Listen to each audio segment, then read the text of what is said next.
Welcome in to the DNVR Avalanche broadcast even, presented by Davidson's Beer, Wine, and Spirits, my go-to shop for any of my Breckenridge Brewery needs.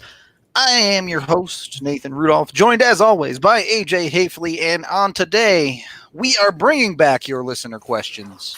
It's been a while since we've answered a few, so we figured, well, that's not true. We answer a bunch all the time, but we haven't done a full show of it in a long time, so we thought it was about that time again to bring it back as AJ drinks the most disgusting liquid on planet Earth. That's not pickle juice. Oh, pickle juice actually is good. Like, I'm not even lying to you.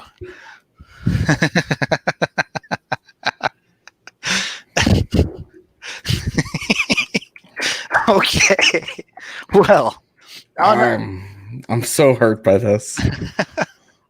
On that note, let's jump into some questions before we want to fight each other. Our first question comes from our man, Eddie Blue Liner, as some may know him. AJ, Hoffman or Dadonov? Any interest in going on, one from the Avs perspective, but also personally, do you think they're an interesting target in the offseason? I think both guys would be interesting targets. Not like you wouldn't sign both of them is what I'm saying. I'm saying they should definitely at least have a conversation about pursuing both guys. I do think that with the cap not going up and staying flat, the chances that they go and bring anybody in from the outside this summer is pretty low. Drop significantly for sure. Yeah, because you remember, and somebody asked me this the other day, and they were like, "Well, why have we spent so much time talking about Taylor Hall?"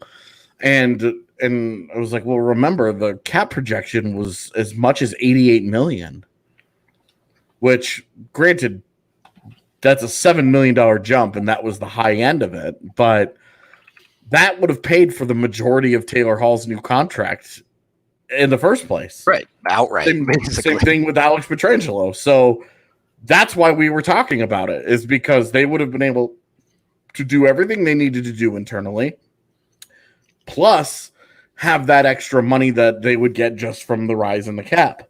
Yep. Whereas other teams would be looking at, well, that rise in the cap is a way for them to keep their own guys. The rise in the cap would have paid for a new player for the Avs. And now, because of the flat cap situation, obviously that's different. So I think it would require them consolidating some assets and moving a couple of guys out, not just a Zadorov, but somebody else that's making a little bit of money. Some actual money getting moved out as well. Yeah. Would definitely that would have to happen. Much more likely that they just sit tight and run it back with internal replacements, guys like Bowen Byram, Connor Timmins, Martin Kaut, those types of guys that they've been grooming and kind of preparing to replace some more expensive players.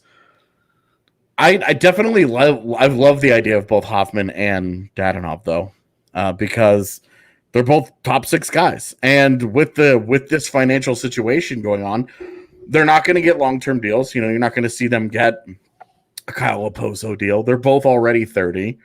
So, you're talking about it's going to be a more muted situation for them. I could see them getting 3 or 4 year deals for $5 million, $4.5 million, somewhere in that range, because it's not so much just that it's a flat cap for the next couple of years, and that teams don't have the cap money. It's that they didn't plan for this, and so they've given guys, like, if everybody knew the cap situation is what it is, Mikko Rantanen wouldn't have gotten $9.25. Right, straight up. Mitch Marner wouldn't have gotten $11 million. A lot of these RFA contracts that have kind of reset the markets the last couple of years would not have happened. Well, and there's two sides to this coin, and we're kind of drifting into another question we got here. So just to put it on the table, Meeks asked, how do you see the flat cap changing how the NHL operates, from signings to taking advantage of it to even the expansion drafts? And what you said with teams not paying players as much, you'll also see that effect go both ways. Savvy NHL players will say, I don't want a long-term deal. Just give me a bridge deal until we see the cap starting to go up again, and then I'll get my money. And that's where I think it will have that impact on the RFA market. Yeah. Guys like Andrei Burakovsky, Nikita Zadorov, etc. Those are the ones who will be most impacted by that because they can wait 2 years. Right, exactly. They have the time to wait 2 years. They're still in their prime 2 years from now. Right, exactly. Whereas, Dadonov, Hoffman, those are 30-year-old free agents. Alex Pietrangelo, Taylor Hall. These are all 30-year-old guys already. Realistically, the last big, if not the last contract that these guys are going to get.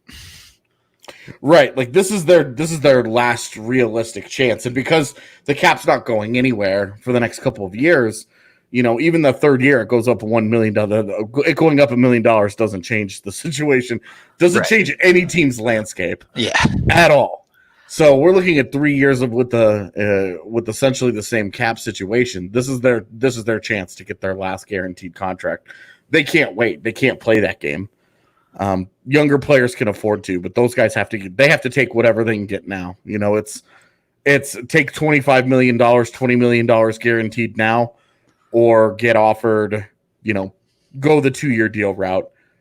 And who knows what your play looks like when you're 33 or whatever. Yeah. 100%. Maybe by the time you're 33, you're not even in the league anymore. Yep. So that's where definitely, I would say call him. Mike Hoffman's a great goal scorer. Not really the guy that they need with the emergence of Burakovsky now. I would say I would prefer Dadonov. Also, you do have the Mike Hoffman. Is he off ice things going on there? Is he a total scumbag conversation? And yeah, that's obviously that's part of it. We all know a very, very, very, very tiny piece of what happened in Ottawa, and we all want to make big judgments based off of that. But we don't know the whole story. You don't know everything that's gonna go down. But if you're the Avalanche and it looks like getting Hoffman is a real possibility, you need to be doing your due diligence on that, basically. Definitely. Well, you need to have the conversations with your captain, and you have to have your homework done. And I would imagine that homework gets done before any pursuit of the player. A real quick question we had coming from our live audience. Which Avalanche players will go to the Olympics? By the looks of it, in the most recent talks, the rumor is no one, as it did not sound like there was any Olympic break written in through 2026. Yeah, we'll see. That's, we'll tackle. I'll say this.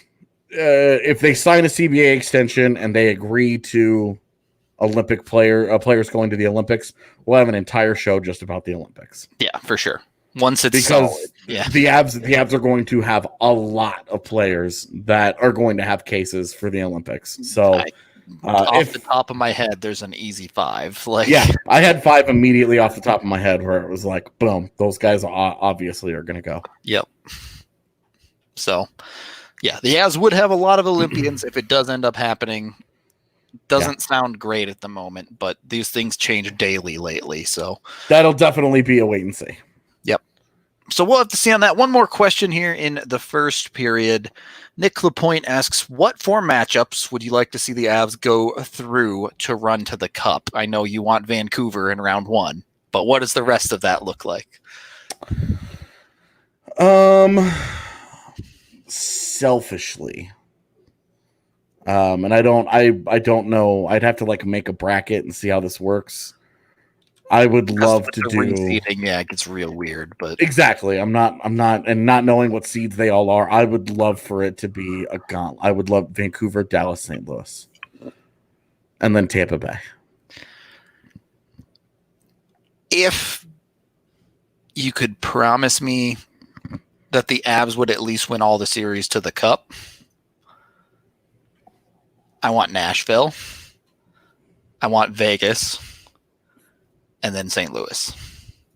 Why Nashville? Because I want to punk that team into the ground. I've been on record multiple times saying that I think that team, if they can stay on the up and up, is the closest thing the Avs have to a rival. Okay. Obviously, the Duchesne situation is a big part of that. The playoff series they had, it wasn't very rivalry-like, but if things kick off, you could say that was kind of the starting point. It would be a good fire starter for a good rivalry, but I mean, St. Louis is also on that list, and St. Louis and Colorado look like they're set to go toe-to-toe at the top of the Central for the next 3 years or so. I covered all my bases then, because you get both there, and then the Vegas series would just be a blast. And then the finals, it's hard. Not Tampa. It's hard not to say Tampa. Yeah, they've only played awesome games. Yep.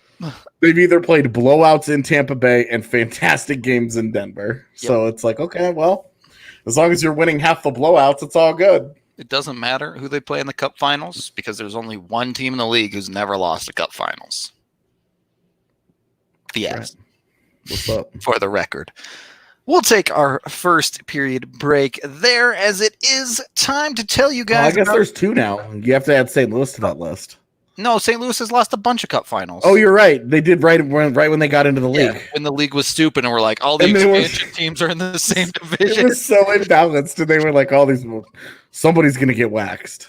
So St. Louis got their teeth kicked in their first couple of Cup Finals things. And if you need help with your teeth, hopefully they're not that bad, but even if they are, Green Mountain Dental Group can help you out. They're located in Lakewood, and they're the best family-owned dentist in the metro area. Just 15 minutes from downtown. Super easy to head on over there and get in and get whatever you need taken care of. Plus, when you schedule a cleaning, x-ray, and exam, you get a free Sonicare toothbrush, the electric toothbrush that does all the brushing for you, so you can keep your teeth clean going forward. Don't even have to go into the dentist as much for free with that cleaning, x-ray, and exam. Swing down there. They're a longtime partner of us here at DNVR, so be sure to show them some love. And they're the first step to taking care of your teeth, which is the first step to good health. We also, of course, have the amazing, the wonderful, the reason I'm going to go broke, DraftKings Sportsbook. I just love betting on the KBO way too much, but pretty soon I'm going to have to stop betting on the KBO because we're going to have hockey, basketball, and baseball back in the States to bet on. So, July 4th this weekend, Nathan, you have to bet the Colorado gambling board people, whatever, the people who decide these things, approved today that we can gamble on the hot dog eating contest. Amazing. This weekend, Nathan's hot dog eating contest. So if you're gonna go broke, go broke on your own thing. There we go. My famous hot dogs. We're gonna see the Kobayashi Jr. eat 48 of them in 12 minutes. Oh, it's so disgusting. I don't even know who the kings of the hot dog eating contest world are these days, to be honest with you, but I'm very much looking forward to putting $10 on someone who's long shot odds to win it all. I think there was an American dude that took it over. He was this is really gonna bother me. So this third segment, this is gonna hit me. You're gonna just yell some dude's and I'm just name. Gonna shout some guy's name, and you're gonna be like, "What?" Okay. Well, whether you know his name or not, you can bet on him on DraftKings Sportsbook, the best sportsbook app out there, all over the States and around the world, at least in the places that it is legal. This week's is full of action, including a bunch of awesome stuff from golf to European soccer. As I said, with sports coming back in a couple of weeks, you'll be able to bet on all of that stuff as well. They have amazing odds boosts every single week that I love to take advantage of. Some of them are just too good to pass up at times, like taking – oh, who did you take? You took not Arenado, which is just a mistake. But you can take Arenado. Bryce Harper, that's right. Yeah. You can take Bryce Harper if you think you're cool, but you can also take Arenado as a plus 500 to win the NL Home Run Championship. Easy money. That's all I'm saying. They're based in the U.S., so it's super safe, secure, and reliable. None of that offshore sketchy stuff here with DraftKings Sportsbook. And when you sign up now, you can get up to $1,000 on your sign up when you use code DNVR. Must be 21 or older, Colorado only. Bonus comprised of a first deposit bonus and first bet match, each up to $500. Deposit bonus requires 25x playthrough. Restrictions apply. See DraftKings.com/sportsbook for details. Gambling problem, call 1-800-522-4700. Second period of the DNVR Avalanche podcast presented by Davidson's, answering listener questions today. Our next Joey question. Chestnut. It's what? It's Joey Chestnut. Joey Chestnut. That name actually sounds familiar. So I was thinking Tommy Chestnut. I knew that was wrong, but it's Joey. you were in the ballpark. Yeah, I had Chestnut. Close enough. Damn it. Is Bowen Byram going to play? He sounds like he might make the roster, but I seriously doubt that he plays in games, barring significant injury. I won't say seriously doubt, but I think it will take a bit. I think it'll probably take at least 2 injuries, plus he also has to play really, really, really well in practice every day. Yeah. Yes, that is the competitive guide. AJ's going to put his mortgage down on him to win the hot dog eating contest. Yeah. Okay. Our next question comes Dario's here. We can start the show now. Oh, good. All right, Dario. Start firing questions off in chat. Ryan Oldford asks, if you could pick one current Av for whatever reason to retire in an Avs jersey, who would it be? And I believe you qualified this as saying he plays out his career, not breaks and retires tomorrow. Right, because I was like, well, I mean, if Cale Makar retired after 1 year, it's like the greatest 1 year career in Avs history, right? Like, be amazing. Yeah, he was great for that moment. Yeah, right. So this is a tough one, right? Oh, like, there's different ways you can step. Ban him. I don't know how to ban on Periscope. Dario, go log on to YouTube so I can ban you. Yeah, we're gonna need you to log on to a platform in which we have mod powers. The obvious choices I think right now are Nathan McKinnon and Cale Makar, right? To play out the rest of their careers. Yes. I would say you could also make a case for Mikko Rantanen. And then obviously there's the Gabe Landeskog factor, which, I mean, depending on his next contract, he may well end up doing anyway. Yeah. So we're in kind of the beginning of what should be a golden era in which there are multiple answers for this. A couple of years ago, it was like Matt Duchene. And then Eric was Johnson, Matt Duchene. And even then, you're sort of middle of the road. So I think right now I would probably go with McKinnon.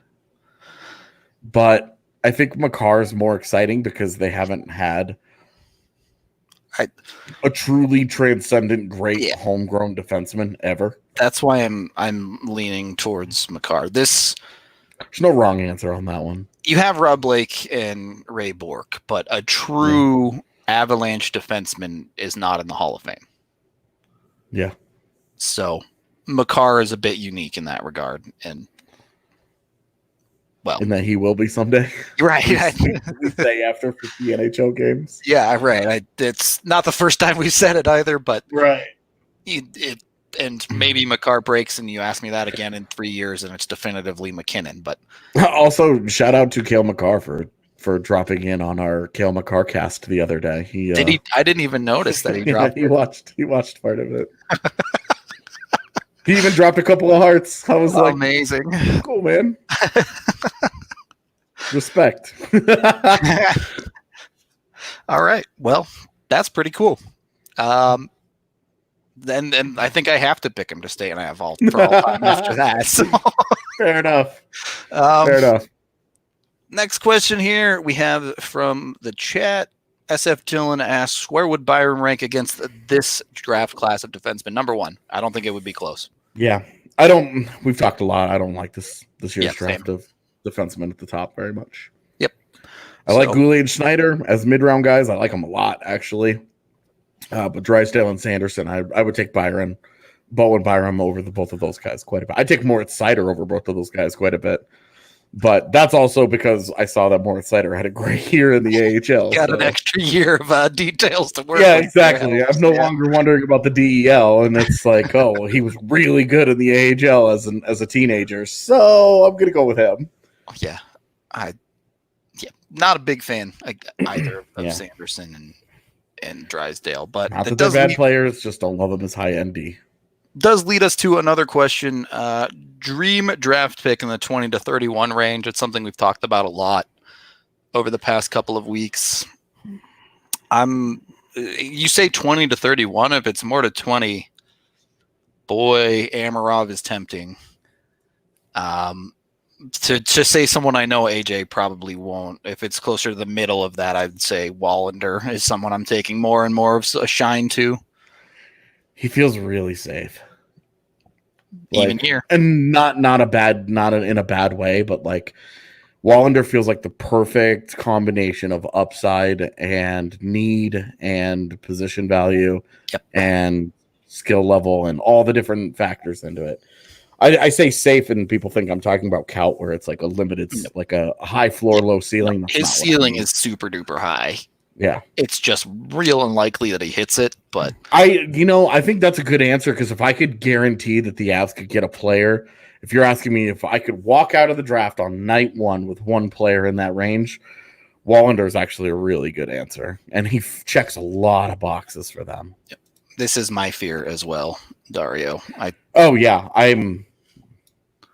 I'm fully in belief that that the Avs are going to be picking in the 24 to 31 range, and he'll he's go going to go 22 or something. Right, yeah. He's going to go like 17 to 22 somewhere in there. That's definitely where I think that pick ends up. But Amarov would be one of the forwards that I would take. Yeah. There's one more guy. A deeper forward, maybe. Yeah, He's got to pull up the Bob's list. Here we go. Yeah, I'm like, let's pull up my draft list and just go through this real quick. I'm the Brisson lover of the two of us, I think, Dario. I'm down with Brisson if the Avs pick like 27 or something like that. I would have no objection to Brisson. I know you have no objection, but I know there's some dudes that you take more of a shine to. I think that's probably fair. And to be honest with you, I really low-key worry about college hockey players this next year. Yeah, they might not have a season at all. Right, and like it doesn't hurt Brisson if he has to go back to the USHL for a year, but it doesn't help him in any way. Right. Yep. That's. Oh yeah, of course, the German kid talking about the DEL, Lukas Reichel. Reichel, yeah. Yeah, I've taken a big shine to Lukas Reichel. All right. Well, as evidenced by the fact that I couldn't remember his name. One of us has to stand up for the DEL, I guess, because it's not going to be. Sure. Whatever. All right. So, as we keep moving on, what has more talent and depth, the Avs forward core or their D core? Prospect-wise, it's the forward core. Assuming Byram graduates at the start of next season, they essentially have Timmins. It's basically, prospect-wise, it's Byram and Timmins. Yeah. And then there's like Hellison way down the list. Right. It's like there's a big gap, and then there's Hellison, and then there's a small gap, and there's Zhiravalov, and then maybe another small gap, and then like let's be honest, below Hellison, it's basically a bunch of wild cards, right? Like yeah, it's no expectations. Yep. There's also just not very many of them right now. So they've either aged out or graduated as far as the defensive prospects. And like Josh Anderson was a bad. Yeah, that dude's not an NHLer. I'm sorry, but he's not. And barely an AHL. Dude can go have a great career as an AHL defensive D, but he's not going to play in the NHL. Yeah. Moving on forward here, our next question comes from Concussed Cowboy, sticking to the draft theme for period 2. Who was a personal favorite mid-round draft pick that you really thought could be something, but ultimately never panned out? And I believe he said you could say an Avs player if you wanted, but the whole NHL is fine.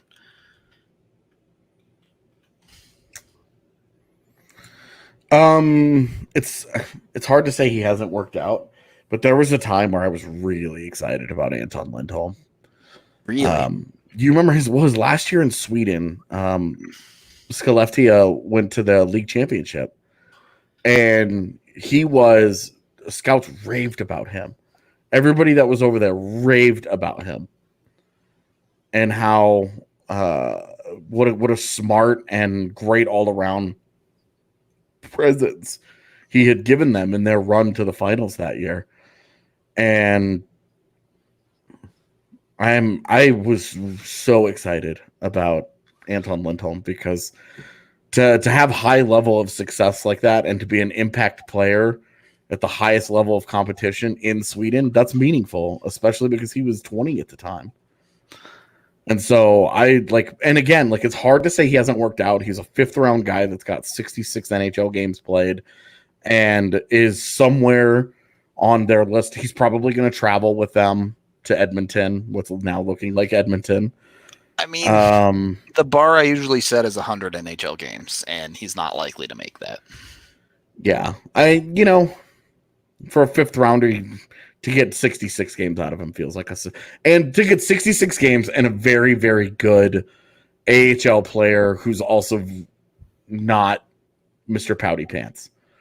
He's great leadership wise for the AHL team in that he takes it seriously, and he doesn't have that resentment, and he doesn't throw a fit about not being in the NHL, about being like on the list, right?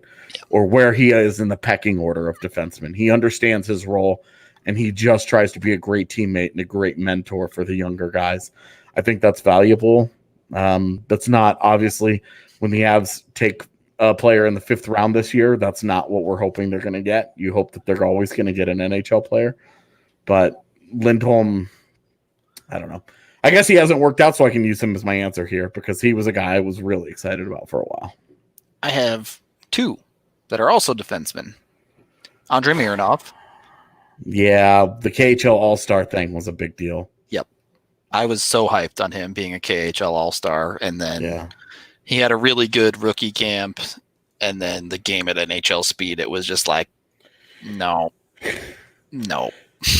It was so fast for him. And he just did not adjust. Yep. And then talk about Mr. Pouty Pants here. Yeah, went to the AHL. Back down to the AHL. It says it's awful. I'm going home, or put me back in the NHL. Yeah, and he's like San Antonio, Texas. What no. Whereas when the Avs got Ryan Graves, he goes from Hartford to San Antonio, and he's like, oh, this is great. I could go play golf in February. This is badass. And, that was the start of good things for Graves. Whereas Mironov was like, no. And then there's no team masseuse here. I got to get out of here. Exactly. And then the other, I guess, not really a mid-round pick. It was a 2nd rounder in Stephen Elliott. Oh, I asked for mid-round because if we were talking about 2nd rounders, I loved Stephen Elliott. He was supposed to be Tyson Barrie, is what he was supposed to be. Well, and you remember when he first showed up in the NHL and he just lit it up. He goes coast to coast, and he had that wrist shot that was just if you could put his wrist shot on Sam Girard would be elite. An all-star, easy. Stephen Elliott's and the thing with Elliott was, when we talk about offensive defensemen, we're usually talking about guys who are like 5'10". Yep. And Stephen Elliott was a legit 6'1", 6'2". Yeah, exactly. He had the size to be an impact defender, and he just didn't use it the way he needed it to. And it was crazy because he went through, for him to go through Arizona when he did, and then Nashville, he goes through 2 defenseman factories that were like, nope. Can't teach this guy. Cannot solve it. Yep. Yeah. And I was nervous when he went to both places because it was like those are places that churn out defensemen all the time. And he got there and it was a no-go for him. Yeah. Trying to think of some forwards here. One guy that I mentioned in that Twitter thread he actually went undrafted was P.S. Suter. He played for Guelph in the OHL several years ago and has been in the NLA for the last 4 or 5 years now. And is doing quite well for himself. I'd love to see him get an NHL deal at some point. But he was a really good two-way forward. Played PK, was really good in the face-off circle, very defensively responsible.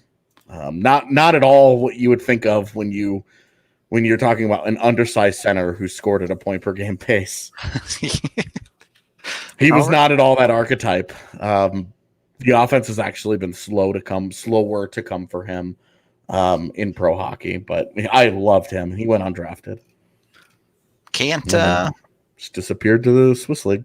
Can't find them all. Ty Lewis can go follow him to the Swiss League and have a good career out there, maybe. Yeah. All right, we can take our second period break there. As you know, while there might be some questions about what's going on with college sports, as far as learning, plenty of campuses will still be open, even if it is only through online classes or things like that. And MSU Denver Online puts a dynamic education at your fingertips without forcing you to decide between earning a degree and living your life. MSU Denver is the Colorado institution providing rigorous and affordable online programs taught by professors who bring the real world into the classroom. They have over 40 different programs for degrees that can be taken both online and in the classroom to varying different degrees. Some of them you can do 100% online if that's what you're into. So jump on that. Over 750 different types of classes available as well. We even have a couple of our very own in Allie and Harrison taking some online classes this summer right now. So go ask them if you have any questions. Be sure to check it out today. Third period of the DNVR Avalanche Podcast presented by Davidson's with Rudo and AJ. This is an interesting question because I imagine they start with the three-headed monster. Why wouldn't you? But yeah, probably. Do you think Landy is married to that line, or would they be willing to move things around and potentially try and build some sort of shutdown? Yeah, I think definitely. I've said it a lot this year that Landy and Kadri just go very nicely together. Stylistically, that they would be great fits together. Yep. So if they wanted to go that and run duos, as I've been talking about all year long, which they kind of did in the bottom six, they sort of had to do at some point. Yeah, when there just weren't enough to put trios together. Yeah, exactly. Okay. Yeah, because Belmar, Calvert were always sort of together. Comfort, Jost were together for a long time. So who's the third there you like the most then? If you go Landy, Kadri, is it? The suggestion here is Nichushkin, but I would go Donskoy on the right, and then I would have Burakovsky next to Nate and Mikko. You think Donskoy? Would you consider Nemesnikov and just make a nightmare of a line to play against? Yeah, definitely. Because that's kind of who came to my mind first. I think Donskoy and Nemesnikov. I also think that Burakovsky would be fine because we saw Nemesnikov next to McKinnon have good success. They worked well together and gives them that dynamic defensive element type of guy. Yeah. That they lose when they take Landy off of there. It's just a lower caliber of player. Yeah, that's true. So it really Nemesnikov is kind of like the luxury that they have right now, right? Like they're going to definitely not be able to bring him back. So maximize him best to the best of their ability. So if you wanted to have him, if the idea is to build a shutdown second line, that probably makes the most sense with Landeskog, Kadri, Nemesnikov. The only Zeets on YouTube asks UFA targets whenever free agent frenzy happens. We'll figure that out when we get there. Basically. We'll see on free agency frenzy. Yeah, exactly. We have so many things that we have to get through until we can even get to it. The next couple of months are going to be absolutely insane once hockey starts back up. So yeah, we'll try to save off season for off season. We've tried very, very hard during this 3-month pause in the season to not. Yeah, as you'll notice when we jump jumped. Yeah, we went head first into the draft coverage, and then they said, "Oh, by the way, the draft is until October," and we were like, "Oh." So we pulled back on that, and we're like, "Okay, well, let's wait." Yeah. So we'll see. We'll see on that one. This next question comes from Spence. Copulate, marry, kill. AJ. Taylor Hall for 1 year. Gerard for Nylander 1-for-1. Kill. Timmins a 2021st and Bocage for Reinhart. Marry. In that order. Mm. I'm perfectly okay with those answers. You're definitely copulating Taylor Hall for a year. Yeah, that's the whole point. That one's easy. That's a one-hit wonder. It's the marry kill that I think is that's Breakfast at Tiffany's by Deep Blue something. But one and done. Taylor Hall for 1 year. This is the one thing that we haven't done yet is turn this into a musical parody. Yeah, karaoke on the DNVR Avalanche Podcast. All right, so that one's easy, but easy hold on to G instead of Nylander. And, that one's tough. We talked about this a little bit on the show the other day, just because Nylander's a better player, but Gerard's the better contract. And especially given the next 3 years, and the uncertainty of the cap and everything that's going to happen, the more valuable contract is more important. Because if they didn't have Burakovsky and it was just Kadri, and they were still looking for second line help, I think I would pay Burakovsky $5 million. Yeah, exactly. I think I would be way more into the idea of pushing the Gerard for Nylander thing.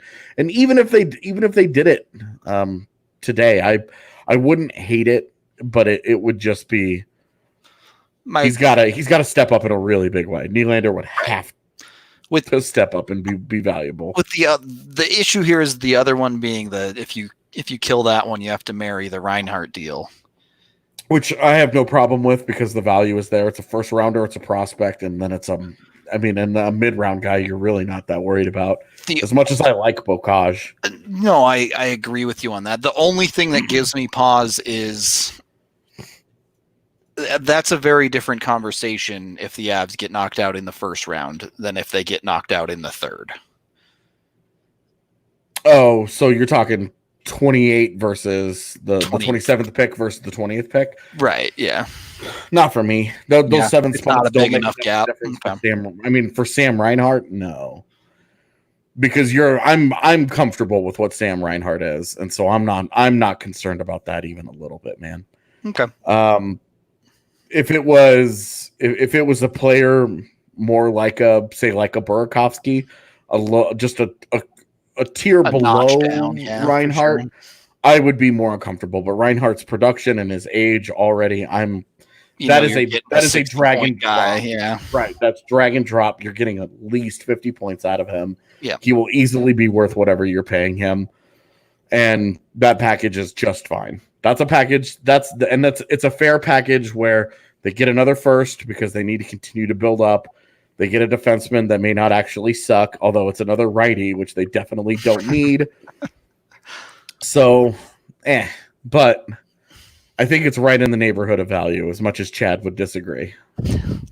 Because he was like, no more defensemen. Yeah, right. We just need a forward. But I don't it would make no sense if you were to do like a Jost or a Comfer or a Donskoy. Like that would make no sense. Any hockey trade for a forward with Reinhart is like, well, just hold on to Reinhart then. Yeah, well, and for the Avs, it's like if they were to do Burakovsky, it's a lateral move for the Avs, right? Like I like Reinhart more than Burakovsky, but the difference is so small that it's like not worth all. You're getting an extra 10 points, not an extra 25. Right, right. Like this is min maxing, and it's not where you min max on your roster. Yep. You do that at the bottom of the roster where you go from 10 to 15, 15 to 20, not from 45 to 55. And then throw in first round picks and that. No. Right. Not value.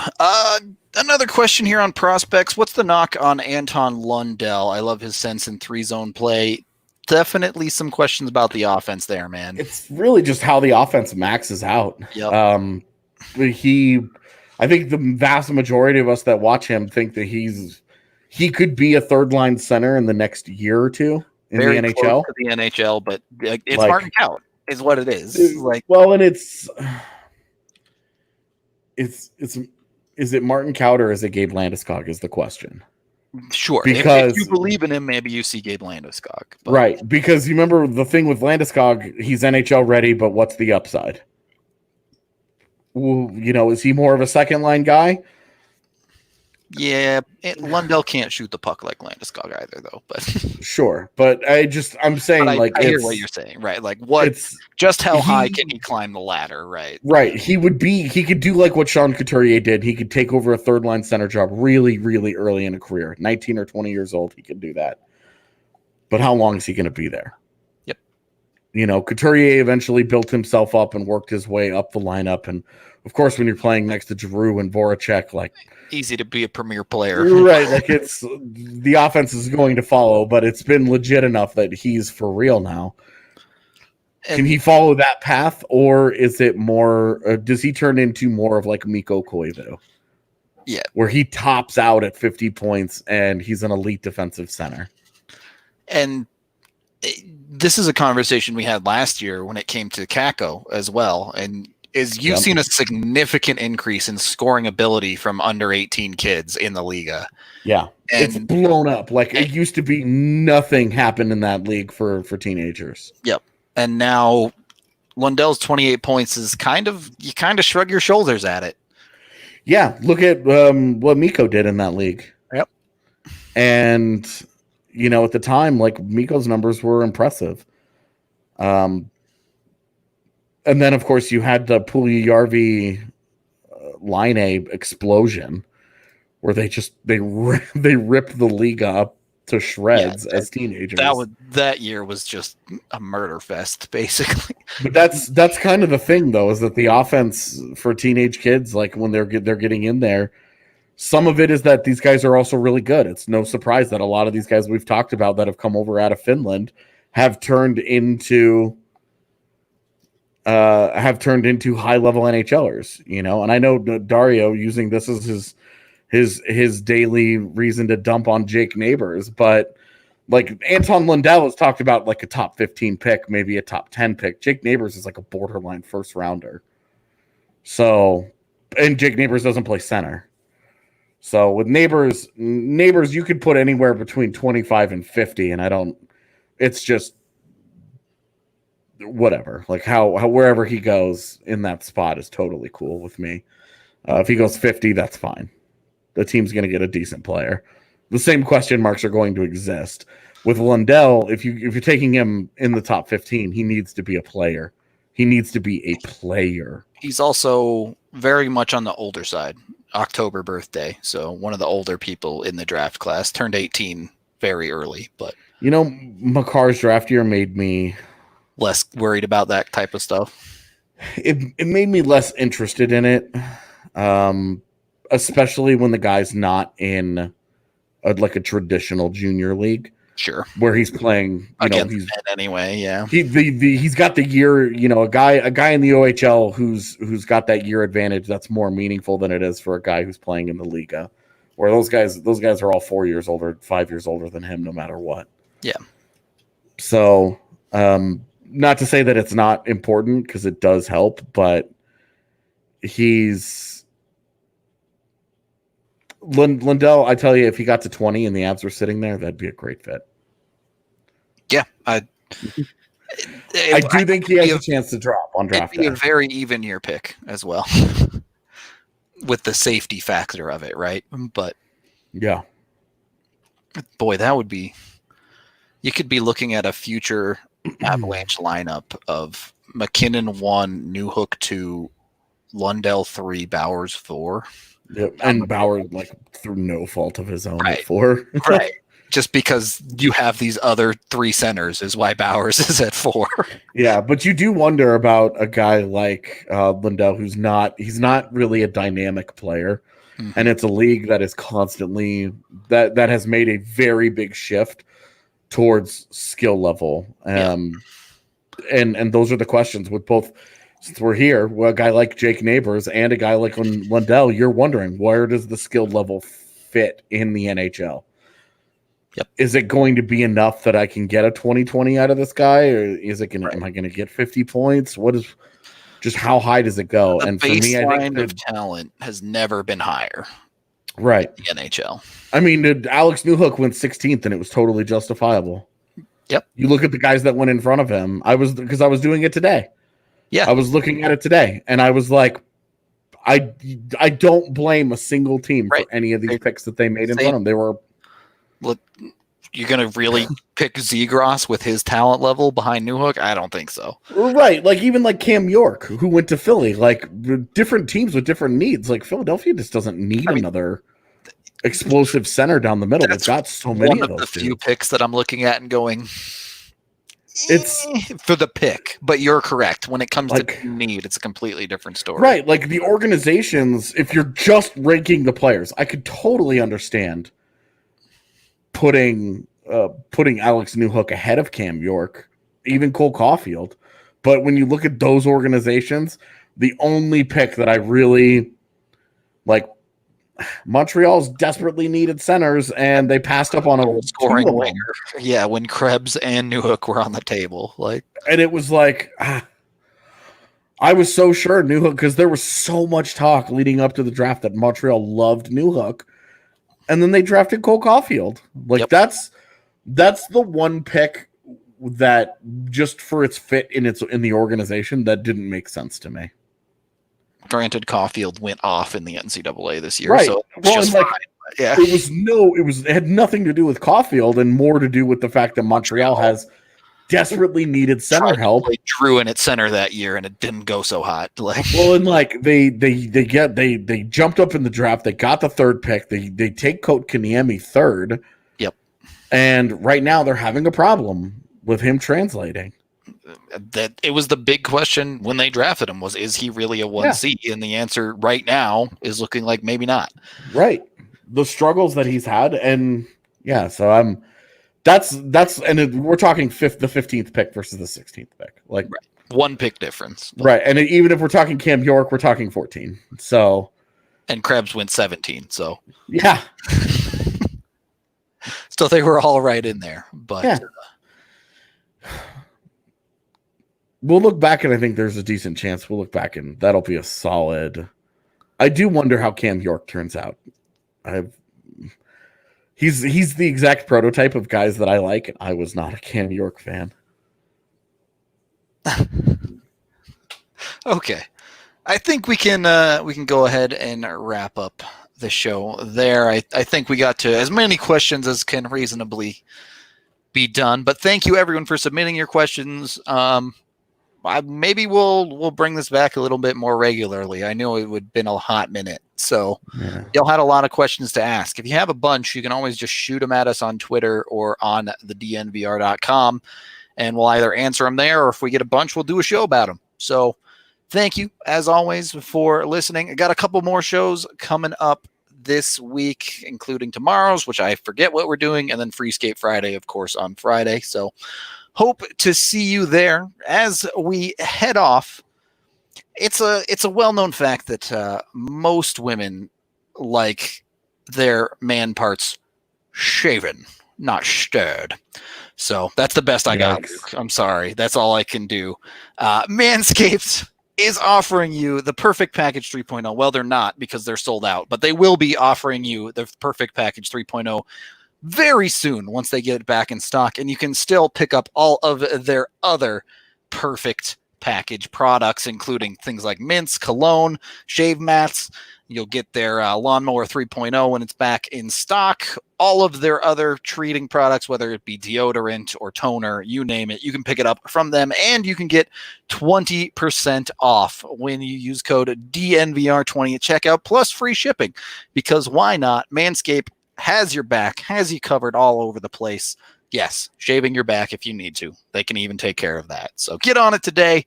Until next time, for AJ, I'm Rudo, and we are out of here.